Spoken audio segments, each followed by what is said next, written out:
No futuro proximo, agora madu per assemble, as maquinas neos a mis ferramentas, sa soldados, benvindo e guerra dos robôs, con agros combatentes do novo século, robôs autônomos, equipados com inteligência artificial avançada, capazes de aprender, adaptar e executar missões complexas sem intervenção humana. Esses robôs usam redes neuro profundas para analisar o campo de batalha em tempo real, tomando decisões críticas em fracos de segundo.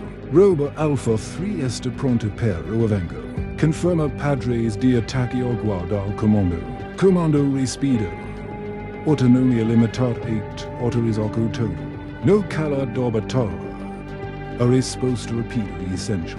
Esses robôs agem como unidades integradas, trocando dados e ajustando táticas em tempo real. Amiga identificada. Estratégia avançada ativada. Ela está tomando decisões sozinho. Status alfa. Mas a verdadeira guerra e pela autonomia. Como controla como? Alpha 3 está fora de controle. Reinicializar o falho. Quando a inteligência artificial cômica reage por vontade própria.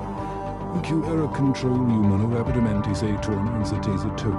A guerra não é apenas sobre quantos melhores anos, mas quando domina a inteligência por trás delas. E no futuro, essa guerra pode ser entre humanos e máquinas. Inscreva-se e ative-se em para no para as próximas batalhas dessa nova era.